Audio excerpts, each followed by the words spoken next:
Good morning, and thank you for joining Inspiring Garden Corners. I'm Deborah, and today we are speaking with Betsy Keith. Betsy and I met, in 2000? Yeah. And she has been an inspiration to me in my garden journey. And so today what I wanted to do was spend some time with her, ask a few questions on, what inspired her to garden and tricks that she has learned over the years gardening. But before we get started, what I'd like to do is, Betsy, tell us a little bit about yourself. Well, I was raised in Virginia, and I'm sure you're wondering what my early garden influence was.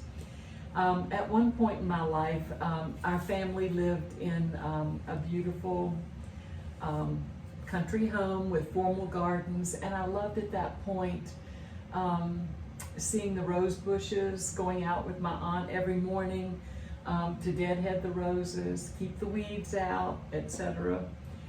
That was my early garden influence. And also I think I discovered my love of beauty at that time at an early age, seeing not only the formal rose gardens, but the beautiful fields, mountains, and scenery that we had in Virginia. Oh, wow, that's inspiring in itself at a young age to be exposed to gardening and then throughout your life continue that journey, So that is part of the reason why, me asking you if you would, have this discussion with me, because gardening is about learning. It's about experiencing, how to work with soils and different types of plants that are native and may not be native to the area that, we live in. So I just want to say I so appreciate you taking this time, but I do have a couple of questions that I want to, ask you. Choosing a plant or placing your bulbs, what's your approach? Early on, I heard a lecture at Georgia Perennial Plant Association, which I used to attend regularly in my early gardening years, and it had a powerful influence on me. A speaker shared that though we love the flowers that bloom from bulbs, we don't like the dying foliage. And so he explained that you can plant them among ferns, daylilies, dormant perennials that will be coming up and hiding them behind shrubs that are maybe cut back now but will be coming out. So that has been my approach, hiding them. I'm able to see them clearly when they're blooming, but then other things grow up and hide their dying, maturing foliage. And so that's kind of a win-win situation. Oh yeah. That way you got beautiful flowers blooming all through the season. I know in your intro, it was at a young age that your interest in gardening. But when you end up thinking about how your style has evolved from when you initially had the interest in it, what did that evolution look like for you? I did lots of little annual planting at various rental houses that we owned, but it wasn't until we moved into this house that we bought, that was about 29 years ago, that I really seriously began gardening. And I actually transplanted about 100 perennials from a rental house that my mother had given me and that I had divided and multiplied. And we brought those here, and that got me started. But I must say that was just a little drop in the bucket for what I have now. Yeah. Okay. And through our interactions, you have, provided guidance and direction for me. What type of, gardening books? What's your favorite gardening book? Oh my goodness. Early on, one of the earliest influences for me was, and I'll just show you the book, it was Pamela Harper's Color Echoes. Okay. It may even be out of print by now, But this really, really resonated with me when I was first gardening. I am a color consultant now with Color Me Beautiful, and at this time with Beauty for All Seasons. So I have a strong sense of what colors go together well. And frankly, I plant my own personal colors, which does not include orange. But that was a huge early influence. And she also stressed variations in texture, shades of green, that sort of thing. And I could see that, and that was a strong early influence in selecting what plants I choose. And then, shortly after that, I got The Well-Tended Perennial Garden. This book, it's by Tracy DiSabato Ost. This book just really transformed my garden and helped it to look so much better. She stresses things like cutting back perennials at a certain stage so that they branch, they don't get as tall, and they don't flop, so that you don't have to put supports on them, artificial supports, they support themselves. So that was huge, and knowing which ones you can cut back mid-season, they'll rebloom, huge influence, because if I'm gonna raise flowers, the whole point is for them to be beautiful, not to be a mess. Right. And this really helps to achieve that. Many, many great tips in that book. Okay, and all the more reason why I come to you asking questions so that I too can have a beautiful garden. What is your inspiration in your garden? I love beauty. I love beauty, and I love color. And we're sitting at my kitchen table. This is the view that I have at least 3 times a day. And I just love looking out on a landscape, and everything that's out there I planted. I just love beauty. Okay. Like being surrounded by it. But one of the additional things that I've learned after you plant a few plants, and they might be small to start with, but they multiply, and then you have a lot of flowers, that gives you a lot to share with others as well, and that's been a lot of fun. Yeah. I also originally started gardening with a lot of annuals at a previous home, in actually some Department of Transportation property that was at the end of our driveway, that had fabulous soil. And I grew those plants for cutting, for bringing flowers into the house, so that I had, flowers most of the year. That's so nice. That's so nice. And I know in our discussion when we were leading up to this, the topic of bulbs, there are so many varieties of bulbs. Just would like to know, what's your favorite, what's your style of making sure, that you do end up having, beautiful flowers throughout the seasons. Again, early on in my youth, my birthday's in April, and in Virginia, the particular daffodils that we had were always blooming at my birthday. So that kind of made them special to me. And shortly after buying this property, a friend knew of someone who was selling their property. They had a lot of bulbs. They said, come get whatever you want. We did. And that was Ice Follies daffodils. And I knew nothing about any of the daffodil bulbs at that point. But since then, I have learned that they are, for the South, absolutely one of the most reliable, wonderful multiplier. But I've also learned you need to dig them up and divide them every few years in order for them to keep blooming. Also need to fertilize them.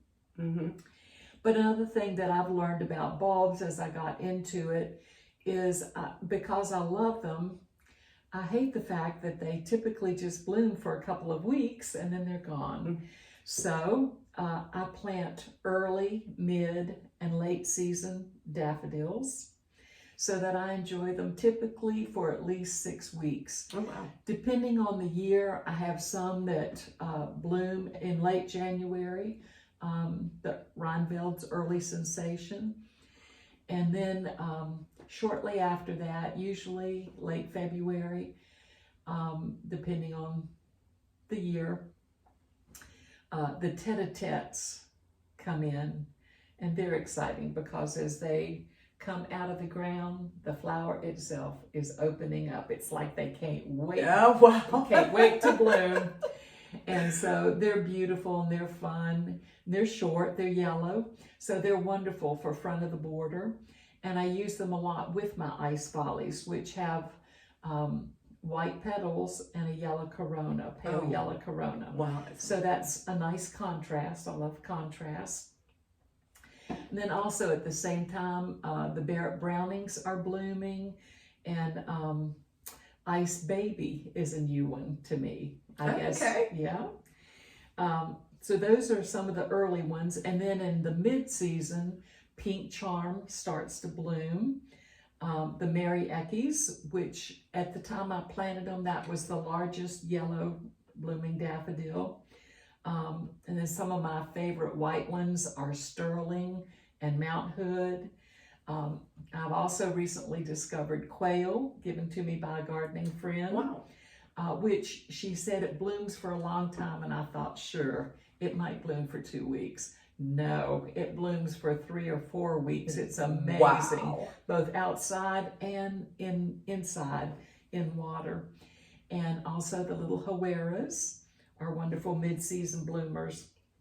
Then here in the sunny South, right at my birthday time, the Sir Winston Churchill daffodils, which are so fragrant. I think you have some. Did. Yes, you gave me some. I have hundreds of those. They're very fragrant, and as the bulbs have matured, sometimes I have as many as 5 blooms on one stem. Wow. It just doesn't get much better than that. Yeah. Also, Pipit blooms about that same time, and one that looks a lot like Sir Winston Churchill, but it's yellow, is Yellow Cheerfulness. And then at the very end of the season, Pheasant's Eye blooms. Oh, wow. So wow. we can go from anywhere, potentially from late January to mid-April. Wow. Okay, so now that brings me to my next question. How do you keep track of all of this? Well, I do observe where they are, and those that I know I need to be digging up and dividing, I might be marking while they're blooming, because once you have only green stems left, you can't tell what's what. Right. So I do mark them and divide them, and I often give them away or sell them. I've had quite a quantity as things have grown and multiplied. Mm-hmm. But then those daffodil bulbs are finished. And so shortly after that, well, actually about the same time as the Sir Winston Churchills, my scillas start to bloom. And they're purple. They're blooming in the front and a couple of other places. And then that's followed by Asiatic lilies. Mm-hmm. Then, let's see, in the bulb family, the Oriental lilies, the Orient pets, just have quite a few different, and then a new discovery. Just last year, I started raising dahlias, and I'm so excited about them. Wow. They're a great cut flower, which was back to my original purpose, although now I do love them in the landscape as well. But they're a wonderful late season bloomer. Depending on the particular variety, they might be blooming in August, September, October, but they're late season and they add a lot of color to that fall garden when other things are really kind of starting to poop out. Oh, wow. Wow. I mean, just alone with the bulbs that you have, in your garden. I know I love coming over here just to take it all in. So you definitely know what you're doing, when it comes to making sure that you have that constant garden of beautiful, beautiful flowers in it, and that's part of, learning and teaching others, what works, Right. Everything doesn't work for everybody, Right. But I think when you end up being able to get information from different types of gardeners because, you know, you have your shade areas, the part shade, the full sun, and, you know, tapping into, you know, other gardeners' resources and knowledge. It can only help make you a better gardener yourself, Right, you know. absolutely. So I like I said, we moved down here in 2016, and I have just learned so much, you know, from you. And her garden is my inspiration. Betsy has a knack for being able to just make the garden just come alive, you know. Thank you. So Well, yes. but I must say, one thing I love about gardening is any serious gardener is always learning, nature throws us lots of curves. Right. And we learn from that. We may be learning from that from our severe cold this winter. But we're always learning and hopefully improving. Yep, that is absolutely true. And since you mentioned this, that freeze that we ended up having, you know, do you have any insight on, you know, what individuals could do or should expect? The most important thing that I'm hearing from all the gardening experts is wait. Don't cut back, don't prune, don't do anything now, but just wait. And actually, even just yesterday, my tea olives, and I think most of the tea olives around Atlanta are leafless, which is a new thing for us, very new, never happened before. But just yesterday, I saw little itty bitty microscopic starts of leaves, and that was very encouraging. And I've also scraped the bark and looked at the cambium layer, and it is green, so I have hope. Okay, I hope that they're coming back. I think everybody, because just like you said, different garden groups I'm in, that's like the big thing. Should I cut it back? Let Mother Nature do what Mother Nature does, even though it surprised us to have that long of a freeze here in Georgia, you know, so that definitely threw everybody off. So, you know, as you mentioned about, you know, the best times or the times that you decide to plant your bulbs is, you know, if the focus is you want to have mid fall flowers come up, what's that time frame, you know, that you're planting bulbs? Strangely enough, you do still have to plant those dahlia bulbs in the spring. After the ground has warmed up, you still need to plant them in the spring. They grow, they have beautiful green foliage, which I must say the rabbits love, all summer, and then they start blooming, and that wait is so worth it.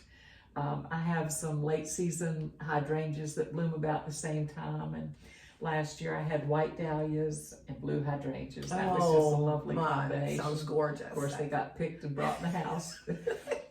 Hey, what's the use of gardening if you can't enjoy it, you know? So my last question that I have for you, when you look back on your garden journey, any life lessons that you've learned? I think one of my favorite is the impact of pruning. And if we compare pruning to life, that would be life's very difficult situations, things that really cut us to the core.